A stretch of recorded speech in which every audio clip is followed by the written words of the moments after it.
नमस्कार, मैं हूं श्वेता सिंह और आप देख रहे हैं आज तक। आज दिन भर हम अलग अलग केंद्रीय मंत्रियों से कोरोना की इस महामारी के समय तमाम बातचीत कर रहे हैं और इस समय हमारे साथ जल शक्ति मंत्री गजेंद्र सिंह शेखावत जी जुड़ चुके हैं। बहुत स्वागत है सर आपका।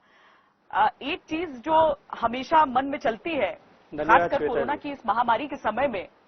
वो ये कि कोरोना के आने से ठीक पहले तक गजेंद्र जी हम चर्चा ये करते थे कि देखिए दक्षिण अफ्रीका में पानी खत्म हो गया है, देखिए दिल्ली में एक एक बूंद पानी की बहुत जरूरी है। अचानक कोरोना आया और उसके बाद हम कुछ देर के लिए पानी को भूल गए। तो कम से कम मंत्रालय के हिसाब से या सरकार के हिसाब से तो ऐसा नहीं हो रहा ना। हम कोरोना के जितना ही इस समय पानी भी सोच रहे हैं, क्योंकि गर्मी का मौसम एकदम आ चुका है और जितनी समस्याएं होती हैं पानी से जुड़ी वो बस आने को है। श्वेता जी, मेरा सोचना इसके ठीक विपरीत है। जैसा आपने कहा, मुझे लगता है कि कोरोना के आने के बाद में व्यक्तिगत स्वच्छता को लेकर के, अपने हाथ धोने से लेकर के गर्म पानी पीने तक में जितना पानी के प्रति सचेत जो है चेतना लोगों की और बढ़ी है, वो समाज में जल संरक्षण और जल संचय के विषय को और आगे तक ले जाने में कामयाब होगी। जहां तक मंत्रालय का प्रश्न है, क्योंकि वाटर एसेंशियल कैटेगरी का सब्जेक्ट था, इसलिए एक दिन भी उस विषय में काम बंद नहीं हो पाया और लगातार हमने लॉकडाउन के प्रारंभ से लेकर के जल की उपलब्धता राज्य सुनिश्चित करें, राज्य सरकारें ठीक से प्रबंधन करें, इसके लिए बार बार उनसे आग्रह किया। और साथ ही साथ जो माननीय प्रधानमंत्री जी का सपना है कि हम हर घर तक पीने का पानी पहुंचाएं 2024 तक, उस लक्ष्य को प्राप्त करने के दृष्टिकोण से भी हमने राज्यों के मंत्रियों से भी व्यक्तिगत रूप से मैंने बात की, अधिकारियों के स्तर पर, सचिवों के स्तर पर बात करके जो कुछ भी काम इस समय में लॉकडाउन के चलते हुए जो डिजाइन का, प्लानिंग का, डीपीआर बनाने का, जो धरातल पर जाए बिना अगर जो हो सकता था टेबल पर, उन सब कामों को कंप्लीट करने का आग्रह किया। और 20 तारीख को लॉकडाउन 2 जिस दिन सीमा प्रारंभ हुई थी और उसके बाद में जो रिलैक्सेशंस दिए गए थे, उसमें क्योंकि सरकार ने, गृह मंत्रालय ने वाटर रिलेटेड एक्टिविटीज को, नए कंस्ट्रक्शंस को अनुमति कर दिया था, तो हमने एक बार फिर राज्यों के साथ में आग्रह किया कि शीघ्र उन सब कामों को प्रारंभ करें ताकि हम तेजी के साथ में इस लक्ष्य को प्राप्त कर सकें। जहां तक पिछले वर्ष के परिप्रेक्ष्य में आपने बात कही है कि जो चेन्नई में जो स्थिति देखी या दक्षिण अफ्रीका में जो स्थिति देखी, देखिए मैं आपके चैनल के माध्यम से एक जानकारी साझा करना चाहता हूं कि पिछले वर्ष जिस तरह से बरसात हुई है और देश भर के जो 5,500 से ज्यादा मध्यम और बड़े रिजर्वायर्स हैं, जो बांध हैं, उन बांधों में से कुल 132 बांध ऐसे हैं जिनकी हम यहाँ भारत सरकार में जिनकी मॉनिटरिंग करते हैं, उनके लेवल्स की, उनमें वाटर अवेलेबिलिटी की, इनफ्लो की, आउटफ्लो की। और कुल देश की जो जल संधारण क्षमता है उसका 66% पानी जो है इन 132 बांधों में आता है, लगभग 2/3 पानी आता है। इसलिए मोटे तौर पर इन 132 बांधों की जो परिस्थिति है उसको हम देश का व्यापक अनुमान ऐसा मान सकते हैं। और मुझे अत्यंत प्रसन्नता है कि इस बार यदि मैं 30 अप्रैल की तिथि को 2019 से कंपेयर करूं 2020 में, तो हमारे पास 56% पानी पिछले वर्ष की तुलना में अधिक है। और पीछे गत 10 वर्ष 2019 से पहले के 10 सालों का एवरेज अगर मैं निकालूं तो भी उस एवरेज से इस वर्ष हमारे पास में 46% पानी एक्स्ट्रा है। और इस बार बर्फ भी पहाड़ की चोटियों पर, क्योंकि बर्फबारी बहुत लेट तक हुई है इसलिए बहुत है। इसलिए मोटे तौर पर हो सकता है किसी क्षेत्र विशेष में कहीं कोई चुनौती होगी, लेकिन मोटे तौर पर जो सरफेस वाटर रिलेटेड जितनी भी वाटर सप्लाई स्कीम्स हैं, वहां निश्चित रूप से इस बार हालात पहले से बेहतर रहेंगे, अच्छे रहेंगे। और मैं मानता हूं कि इस बार जो दृश्य हमने चेन्नई में पिछले साल देखा था, वैसी शायद आवश्यकता इस बार नहीं पड़ेगी। मुझे लगता है लोगों को बहुत आश्वासन मिला होगा आपकी इस बात से। लेकिन लॉकडाउन का जो एक पॉजिटिव इफेक्ट हुआ था, वो मुझे लगता है सबसे ज्यादा खुशी आपके लिए भी लेकर आया होगा। एक ऐसा लगा कि जितनी नदियां हैं वो बहुत स्वच्छता के साथ बह रही हैं। ये सिर्फ एहसास है या सचमुच में मंत्रालय के आंकड़े भी ऐसा कहते हैं कि गंगा या यमुना, उनको हम ले लें तो वो स्वच्छ हुई हैं पहले से ज्यादा? देखिए, निश्चित रूप से ये प्रश्न आएगा, इसकी संभावना और ऐसी बन सकता है, इसकी संभावना को हमने पहले ही समझा था। और जिस दिन लॉकडाउन इम्पोज हुआ था पहली बार 25 तारीख को, उसी दिन मैंने अपने विभाग के अधिकारियों को, मेरे विभाग में, मेरे मंत्रालय में जो विभिन्न विभाग जो वाटर क्वालिटी मॉनिटरिंग के लिए काम करते हैं, सेंट्रल वाटर कमीशन है, सेंट्रल ग्राउंड वाटर बोर्ड है, और इसके अतिरिक्त जो वन और पर्यावरण मंत्रालय के अधीन काम करने वाला सेंट्रल पोल्यूशन कंट्रोल बोर्ड, उनकी स्टेट विंग्स, जो IITs हमसे सीधे प्रत्यक्ष रूप से जुड़ी हुई हैं उनसे, और इसके अतिरिक्त wild life institute of India और ऐसे सारे संस्थान जो इस काम को करते हैं, उन सबको हमने आग्रह किया था कि गंगा और यमुना में, क्योंकि विशेष रूप से हम इसके ऊपर मिशन मोड में काम कर रहे हैं, और देश की अन्य नदियों में भी इस अवसर को कि ये ऐसा दुर्लभ संयोग है, हालांकि मैं चाहूंगा कि ऐसा संयोग शायद भविष्य में जीवन में मेरे कभी नहीं देखना पड़े, लेकिन फिर ये भी एक ऐसा अवसर है जब देश के सारे कल कारखाने एक साथ बंद है। और क्योंकि जो नदियां या वाटर रिसोर्सेज जितने भी, उनमें जो पोल्यूशन होता है वो दो कारण से होता है। एक, हम जो सुवेज ट्रीटेड, अनट्रीटेड सीवेज जो है पानी नदी में छोड़ते हैं या जल स्रोतों में छोड़ते हैं, और दूसरा इंडस्ट्रियल एफ्लुएंट के कारण से। और एक साथ सारी इंडस्ट्रीज बंद होने से हम ठीक आकलन कर पाएंगे कि पॉल्यूशन में इंडस्ट्री का कंट्रीब्यूशन या उसका स्टेक कितना है। तो हमने इसका अध्ययन करने के लिए बार बार पीरियडिकल सैंपल्स लिए। निश्चित रूप से इंडस्ट्री बंद होने के कारण से कुछ जो है परिणाम अवश्य हुए, लेकिन कुछ जो है बेहतर परिणाम आए हैं नदियों की क्वालिटी में, क्वालिटी ऑफ वाटर में कुछ फर्क पड़ा है। लेकिन मैं एक बात आपके चैनल के माध्यम से, आपके माध्यम से बताना चाहता हूं कि आज जो गंगा के हालात हैं और जो हम वीडियोस डिफरेंट चैनल्स पर और प्रिंट मीडिया में, वेब मीडिया में दिखाए जा रहे हैं, ये केवल और केवल इसके कारण नहीं है कि लॉकडाउन हो गया है और इसके कारण इंडस्ट्री बंद हुई। पिछले कुंभ के समय में 22 करोड़ लोग देश दुनिया से आए हुए सब लोगों ने गंगा में पिछले 5 वर्षों में माननीय प्रधानमंत्री जी के नेतृत्व में जो मिशन मोड में हमने काम किया, न केवल गंगा में बल्कि गंगा की सहायक नदियों में काम किया, उसका परिणाम देखा है। और मैं अक्टूबर के महीने में हमने एक राफ्टिंग एक्सपीडिशन देवप्रयाग से लेकर गंगा सागर तक किया था, जिसमें WII के एक्सपर्ट्स भी थे, साइंटिस्ट भी थे, कुछ एडवेंचर स्पोर्ट्स के लोग भी थे, कुछ अन्य वैज्ञानिक भी थे, और हमने पूरे गंगा के पानी का अध्ययन किया। मैंने भी देवप्रयाग से ऋषिकेश तक खुद नाव में आकर के ऐसे सारे वैज्ञानिकों के साथ बैठ करके पूरी लंबाई तक हर 2-5 किलोमीटर में पानी, नदी से सीधा पानी उठा करके पिया था। और मैंने कहा कि ऋषिकेश तक गंगा का पानी पीने के योग्य है, और इसके साथ में हरिद्वार तक ये परिस्थिति आगामी कुंभ से पहले बने, इसको हम सुनिश्चित करेंगे। लेकिन कुछ हद तक, क्योंकि अभी इंडस्ट्रियल पोल्यूशन का इनपुट नहीं था, इसलिए कुछ हद तक जो है उसका प्रभाव भी पड़ा है। जहां तक यमुना का प्रश्न है, उसके और अन्य कारण भी हैं, क्योंकि दिल्ली के बाद में यमुना का प्रवाह लगभग थम जाता है। जो कुछ भी पानी बहता है वो सुवेज का वाटर होता है, चाहे वो दिल्ली से उत्सर्जित होने वाला ट्रीटेड, अनट्रीटेड सुवेज है। लेकिन इस बार इस लॉकडाउन के समय में जो बरसात हुई, उस बरसात के कारण से भी पानी का इनफ्लो बढ़ा था। जहां हम मानते हैं कि लगभग 100-200 क्यूसेक के बीच में पानी इस समय में बहता है यमुना में, वो लगभग 3000 क्यूसेक से ज्यादा बह रहा था।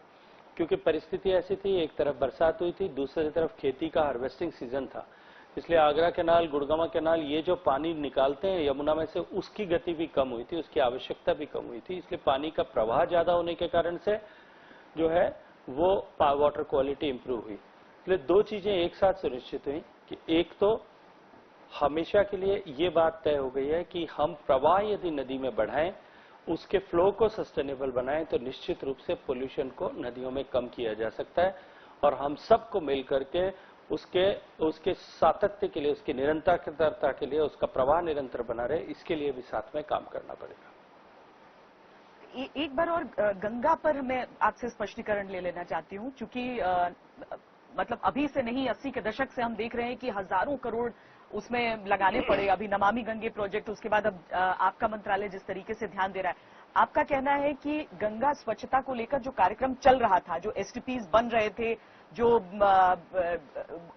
वेस्ट वाटर के ट्रीटमेंट चल रहा था, वो सारी चीजें, और अब लॉकडाउन के दौरान इंडस्ट्रियल एफ्लुएंट्स का बंद होना गंगा को स्वच्छ करने की दिशा में बढ़ा है, और गंगा वाकई पहले से ज्यादा स्वच्छ है आंकड़ों के हिसाब से भी। देखिए, जैसा मैंने कहा कि डिजॉल्व्ड ऑक्सीजन के पैरामीटर पर कुछ प्रभाव इस समय में देखने को मिला है, लेकिन फिर मैं आपसे कहूंगा कि पिछले 5 वर्षों में मिशन मोड में माननीय प्रधानमंत्री जी के मार्गदर्शन में जिस तरह से नमामि गंगे मिशन ने काम किया है, इसमें ज्यादा कंट्रीब्यूशन उसका है। आज हम ये विश्वास के साथ में कह सकते हैं कि गंगा में 100 ऐसी परियोजनाएं जो अनट्रीटेड सुएज को गंगा में गिरने से रोकने में कामयाब हुई हैं, वो पूरी हो चुकी। 300 से ज्यादा परियोजनाओं पर जो गंगा और गंगा की सहायक नदियों पे उन पर काम चल रहा है। कानपुर का जो है जाजमऊ ड्रेन हम सब ने देखा है, जहां इतना बड़ी मात्रा में 130 करोड़ लीटर पानी रोजाना गंगा में अनट्रीटेड जाता था, वो आज कंप्लीटली बंद हो गया। कानपुर में जहां किसी भी तरह की एक्वाटिक लाइफ नहीं बची थी, आज वो सारी रिवाइवल हुई है। इसलिए पिछले 5 वर्षों में जो काम हुआ है, उसके कारण से गंगा का लगभग सारा स्ट्रेच, ये लॉकडाउन तो 22 मार्च से जनता कर्फ्यू के बाद में आया, लेकिन उससे पहले भी गंगा का बैरिंग अ फ्यू छोटे से स्ट्रेचेस कोई हैं, एक तो उन्नाव के बाद में एक आध जगह और अगर मैं छोड़ दूं बंगाल में, तो बाकी पूरी गंगा का पानी जो है 2500 किलोमीटर तक लंबी गंगा का पानी जो है वो बैदिंग क्वालिटी पानी था, जो एक रिवर से, एक नदी के पानी से अपेक्षा की जा सकती है। मैं आपको पूरी जिम्मेदारी के साथ में ये बात कह सकता हूं कि इस लंबाई की नदियां, 2000 किलोमीटर से ज्यादा लंबाई की नदियां, यदि दुनिया की सारी नदियों को हम देख लें, चाहे वो डैन्यूब है, चाहे राइन है, चाहे थेम्स है और या कोई और भी है, तो उन 10 सबसे स्वच्छ नदियों में से एक नदी जो है वो हमारी गंगा नदी है। आज हम पूरी जिम्मेदारी के साथ में ये बात कह सकते हैं, गर्व के साथ में ये बात कह सकते हैं। और जबकि परिस्थितियां उन नदियों में और हमारी नदी में बहुत फर्क है। Our river is a living river. हमारे यहाँ नदी में रोज लगभग पूरे नदी क्षेत्र पे 1 करोड़ से ज्यादा लोग रोजाना स्नान करते हैं, अपनी दैनिक आवश्यकताओं की पूर्ति करते हैं। इतने ही लोगों को हमारे यहाँ जो है, इतने से भी ज्यादा जानवरों के पीने की व्यवस्था सीधे नदी के तट पर उस नदी के माध्यम से होती है। इसलिए उन नदियों के तुलना में जो यूरोप की नदियां हैं या अन्य देशों की नदियां, उनकी नदियों की तुलना में हमारी लिविंग नदी होते हुए भी हमारा जो है पानी उनके समतुल्य और उनके बराबर साफ हुआ है। ऐसी कामयाबी हमने प्राप्त की है। और यदि हम दुनिया के परिप्रेक्ष्य में देखें तो राइन को ट्रीट करने में जर्मनी को 30 साल लगे। जल शक्ति मंत्रालय की तरफ से एक प्रपोजल है कि गंगा जल का प्रयोग हो कोरोना के ट्रीटमेंट के लिए। इस बात को लेकर, हालांकि आईसीएमआर ने बाद में इसे खारिज कर दिया था, लेकिन इस बात को लेकर जरा मैं स्पष्टीकरण, मैं समझना चाहूंगी इसके पीछे की सोच क्या थी। देखिए, गंगा के पानी के गंगत्व को लेकर के इस नदी पर काम करने वाले अनेक शोधार्थियों ने अनेक तरह की अपनी स्टडीज को, रिपोर्ट्स को रखा है। उन्होंने इस बात को लेकर के, जिसको हम सब मानते हैं कि गंगा के जल को यदि एक पात्र में भर करके 100 वर्ष तक भी रख दिया जाए तो उसमें किसी तरह का बैक्टीरिया पैदा नहीं होता, उसमें सेल्फ क्यूरेटिव ऐसी प्रॉपर्टीज पाई गई। इससे पहले भी जो है वो अनेक संस्थानों ने अध्ययन किया था और उन्होंने ये पाया है कि गंगा के पानी में अन्य नदियों के पानी की अपेक्षा कुछ जो है वो डिफरेंट प्रॉपर्टीज, एडिशनल प्रॉपर्टीज अवश्य हैं। गंगा के प्रवाह क्षेत्र में काम करने वाले बहुत सारे ऐसे शोधार्थियों ने पत्र लिख करके national mission for clean Ganga को आवेदन किया था, आग्रह किया था कि इस समय में क्या ये पानी इस तरह के उपयोग में आ सकता है या ट्रीटमेंट किया जा सकता है, अगर ऐसा है तो इसकी जांच की जानी चाहिए। हमने उन सारे पत्रों को आईसीएमआर को आगे के अध्ययन के लिए फॉरवर्ड किया था कि आप यदि उपयुक्त समझें तो आप इसको जो है वो अपनी तरफ से अध्ययन करवा लें। लेकिन उन्होंने अभी कहा है कि ऐसा अध्ययन करना अभी न तो समीचीन है और न अनुकूल है। ठीक है, हमारे पास में जो विषय आया था हमने आगे उसको आईसीएमआर, क्योंकि इस विषय में काम करने वाली संस्थान है, हमने उसको भेजा था। मतलब अध्ययन के लिए आपने वो चिट्ठियां भेजी थी दूसरों के, जो बाकी इन्हें भेजा था। अच्छा, एक दिलचस्प आंकड़ा है WHO की तरफ से शेखावत जी, जो मैं आपसे समझना चाहती हूँ। WHO के अनुसार, क्योंकि हम देश में भी कहते हैं कि आप अपने हाथ कई बार धोएं, उसका कहना है कि एक 20 सेकेंड हैंड वॉश 5 गिलास पानी, 4 से 5 गिलास पानी की आवश्यकता होती है उसके लिए, विच इज अबाउट 1.5 लीटर्स। ये अज्यूम किया जाता है कि एक व्यक्ति अगर 15 से 20 बार अपना दिन में कोरोना के समय में हाथ धो रहा है तो 75 से 100 लीटर की एडिशनल आपूर्ति की जरूरत होगी। क्या ये अनुमान एक अतिशयोक्ति है या फिर आज की सच्चाई है? देखिए, मुझे लगता है कि WHO में जो वैज्ञानिक या जो WHO में काम करने वाले जो एक्सपर्ट्स हैं, वो सारे उन देशों से आते हैं जहां पानी प्रचुरता के साथ में उपलब्ध है, 24 घंटे टैप वाटर आता है। उनके हाथ धोने के तरीके, और मैं जिस क्षेत्र से आता हूं, पश्चिमी राजस्थान के सुदूर जो है रेगिस्तान से, उसके हाथ धोने के तरीके में बहुत फर्क होगा। हम खाना खा करके हाथ धोने में हमको जितने पानी की आवश्यकता पड़ती है, शायद मुझे लगता है कि हाथ तो हम भी उतने ही स्वच्छ करते होंगे, हमारे भी हाथ उतने ही स्वच्छ होते होंगे जितनी उनको आवश्यकता पड़ती है, उसकी तुलना में 10वां हिस्सा भी नहीं। अब ये आप पर निर्भर करता है कि आप नल खोल करके साबुन हाथ में लेकर के 20 सेकंड तक का हाथ जो है अपने साबुन हाथ से मलें, और उस समय तक आपका नल खुला रहे तो निश्चित रूप से उसके लिए आपको 1.5 लीटर पानी की जरूरत पड़ेगी, 2 लीटर की भी जरूरत पड़ सकती है। लेकिन एक बार हाथ गीले करके साबुन लेकर के मलें और उसके बाद में अगर हाथ धो दे, तो मुझे लगता है आदमी जो है 200-300 ml में भी अपना काम चला सकता है। हमने जल संरक्षण को लेकर के जल के जो अभियान चलाया था, उसमें साथ साथ में इस विषय को भी रखा था, और मैंने तो व्यक्तिगत रूप से लोगों से आग्रह भी किया था और एक कैंपेन भी सोशल मीडिया के माध्यम से, वेब मीडिया के माध्यम से चलाया था कि ये समय जब हमको पानी का उपयोग करने की, अधिक पानी का उपयोग करने की आवश्यकता है, बार बार हाथ धोने पड़ेंगे, तो हम जल का उपयोग करते समय विवेकपूर्ण ढंग से करें, ताकि इसके कारण से कोई चुनौती न खड़ी हो। ये अपील बहुत जरूरी है और ये घर घर तक पहुंचनी चाहिए कि आप जब हाथ धो रहे हैं, चाहे 20 सेकंड के लिए ही सही, लेकिन आप नल को बंद करके उस समय रखते हैं। लेकिन आपने अपने गृह राज्य की बात की, तो मैं आपके गृह राज्य की तरफ ही चलती हूँ। मैं राजस्थान में जिस तरीके से कोरोना से मुकाबला किया जा रहा है, आपके हिसाब से पर्याप्त है या फिर राजस्थान कुछ गलतियां भी कर रहा है? नहीं, निश्चित रूप से कुछ कमियां अवश्य रही है, और वो कमियां नहीं रहती तो जो सरकार अपना भीलवाड़ा के नाम पर अपनी पीठ थपथपा रही थी, वो सरकार राजधानी में सरकार की नाक के नीचे या मुख्यमंत्री के गृह जिले में या मुख्यमंत्री के विधानसभा क्षेत्र में जाकर के असफल नहीं होती। कहीं न कहीं सरकार ने राजनीतिक मजबूरियों को लोगों के स्वास्थ्य पर तरजीह दी, उसके कारण से राजस्थान में दुर्दशा हुई। और अब तो राजस्थान के हालात और भी खराब हुए कि राजस्थान के प्रवासियों को लेकर के जिस तरह की राजनीति की गई, पहले ये कहा गया कि हमको बस की अनुमति केंद्र सरकार नहीं दे रही है, उसके बाद में जब बस की अनुमति मिली तो कहा कि रेल की अनुमति दे, जब रेल की अनुमति ली तो किराए को लेकर के विवाद खड़ा हुआ, और फिर उसके बाद में रेल चलाने के बजाय जो लोग वैध परमिशन लेकर के आ रहे थे, उन सबको भी बॉर्डर्स पर पिछले 2 दिन से रोक दिया गया। मुझे लगता है कि राजस्थान सरकार के लिए इंट्रोस्पेक्ट करने का समय है कि कहां चूक हुई है, किन कारणों से चूक हुई है, ताकि हम और इसको दुरुस्त करके और तेजी के साथ में इसके ऊपर काम कर सकें। पर वो भीलवाड़ा मॉडल भले ही सरकार ने अपनी पीठ थपथपाई, लेकिन वो तो सफल मॉडल था, उसका इस्तेमाल भी दूसरे राज्यों में किया गया। देखिए, मैं ये मानता हूं कि भीलवाड़ा मॉडल में अगर किसी की पीठ थपथपाई जानी चाहिए, क्योंकि अगर सरकार की थपथपाई जाने की योग्य होती तो वो ही भीलवाड़ा मॉडल लागू करने वाली सरकार जयपुर में आकर के क्यों विफल हुई, ये अपने आप में एक विचार का प्रश्न है। या मुख्यमंत्री जी के विधानसभा क्षेत्र में जाकर के क्यों विफल हुआ, यह अपने आप में एक विचार का प्रश्न है। क्योंकि ये राजनीति का समय नहीं है, न अवसर है, इसलिए मैं इस बारे में ज्यादा बात नहीं करना चाहता। लेकिन ये कहूंगा कि भीलवाड़ा में अगर सफलता मिली तो वो सफलता का अगर कोई वास्तविक हकदार जिसकी पीठ थपथपाई जानी चाहिए तो वो भीलवाड़ा की जनता थी। देखिए, लॉ एंड ऑर्डर मेंटेनेंस के लिए अगर एक थाना क्षेत्र के कुछ लिमिटेड एरिया में अगर कर्फ्यू लगाना पड़े तो आसपास के 4 थानों की पुलिस या रिजर्व पुलिस को बुलाना पड़ता है। पूरे किसी एक थाने क्षेत्र में लगाना पड़े तो जो है पड़ोस के जिले से पुलिस बुलाने की नौबत आती है। अगर पूरे जिले में लगाना पड़े तो पता नहीं कहां से फोर्स मोबिलाइज करनी पड़ती है। भीलवाड़ा जिले में जो कर्फ्यू लगाया गया था, उस कर्फ्यू में एक भी सिपाही बाहर से बुलाने की जरूरत नहीं पड़ी, क्योंकि जनता स्वमति से, अपनी स्वप्रेरणा से खड़े होकर के